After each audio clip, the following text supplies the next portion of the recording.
আসসালামুআলাইকুম viewers, welcome back to Chowdhury বাড়ি রান্নাঘর। কেমন আছেন সবাই? আশা করি ভালো আছেন।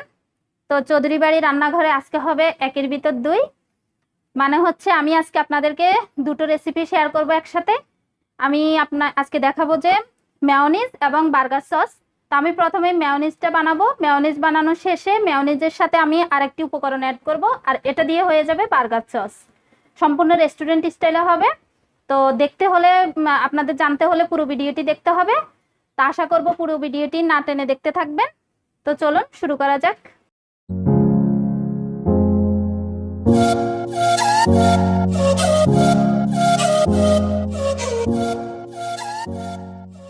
তো মেয়োনিজের জন্য প্রথমে লাগবে একটি ডিম। আর ডিমটি যদি ফ্রিজে থাকে অবশ্যই এটাকে আধা ঘন্টা আগে ফ্রিজ থেকে নামিয়ে রুম টেম্পারেচারে আনতে হবে।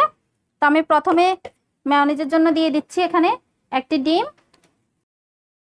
এর সাথে দিয়ে দেব 1 টেবিল স্পুন রসুন কুচি।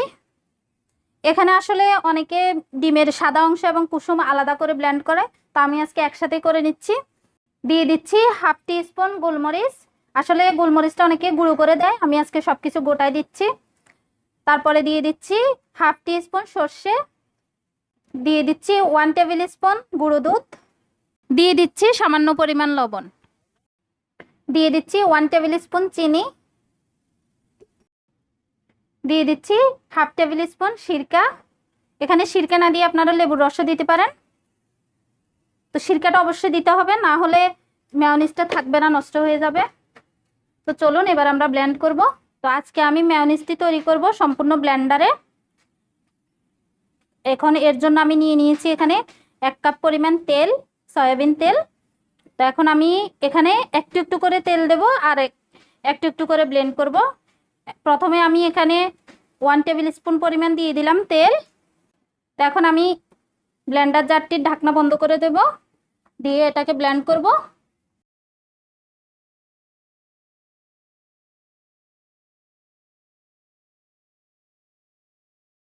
আপনাদের বোঝার সুবিধার্থে আমি আবারও দেখাচ্ছি। আমি এখানে আবারও 1 টেবিল স্পুন পরিমাণ তেল দেব এবং আবার ঢাকনা বন্ধ করে, ব্লেন্ডারের ঢাকনা বন্ধ করে আবার ব্লেন্ড করব।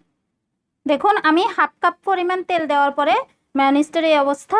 এখন আমি পুরো তেল এভাবে দিতে থাকবো এবং ব্লেন্ড করতে থাকবো। আর হ্যাঁ, একটা কথা এখানে আপনাদেরকে বলে রাখি, এই মেয়োনিজটা তৈরি করার সময় মেয়োনিজ যে এই পাত্র আপনারা তৈরি করবেন, যে চামচ দিয়ে দেখবেন এবং সব কিছু কোনো কিছুতে যেন এক ফোঁটা পানিও না থাকে, এটা অবশ্যই খেয়াল রাখবেন। পানি থাকলে মেয়োনিজটা নষ্ট হয়ে যাবে। আর যদি ঠিকভাবে করতে পারেন তাহলে এটা নর্মাল ফ্রিজে আপনারা 1 সপ্তাহ ধরে রেখে খেতে পারবেন। এখন আমি একবার চেক করে দেখব।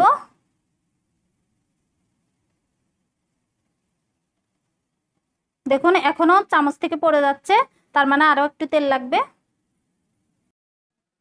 দেখুন ভিউয়ার্স, আমার মেয়োনিজ অলমোস্ট ডান। এখন আমি জারটি ব্লেন্ডার থেকে খুলে নেব।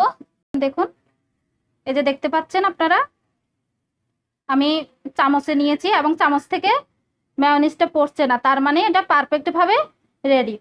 আর যদি দেখেন চামচ থেকে মেয়োনিজটা পড়ে যাচ্ছে, তাহলে বুঝতে হবে আরো একটু তেল লাগবে এবং আর একটু ব্লেন্ড করতে হবে। দেখুন এখন আমি এখান থেকে অর্ধেকটা পরিমাণ মেয়োনিজ একটা শুকনো বাটিতে নিয়ে নিচ্ছি, আর অর্ধেকটাতে আমি সেই সিক্রেট উপাদানটি মিশিয়ে বার্গার সস বানাবো, যেটা আপনাদেরকে প্রথমে বলেছিলাম। দেখুন ভিউয়ার্স, একেবারে পারফেক্ট মেয়োনিজ। তো এবার আমি এটাতে মেশাবো সেই উপকরণটি। সেই স্পেশাল উপকরণটি হচ্ছে টমেটো সস, যেটা আমাদের সবার ঘরেই থাকে। এবং এরকম মেয়োনিজের সাথে আমি এখন এখানে 2 টেবিল চামচ টমেটো সস অ্যাড করে দেব। তো এখন আমি এটাকে আবার ব্লেন্ড করব। দুটো উপকরণ মিশিয়ে যখন ব্লেন্ড করব হয়ে যাবে বার্গার সস। দেখুন তৈরি হয়ে গেল আমার বার্গার সস। তো এখন আমি এটাকেও একটা শুকনো পাত্রে তুলে নেব। তো ভিউয়ার্স, তৈরি হয়ে গেল আমার মেয়োনিজ এবং বার্গার সস।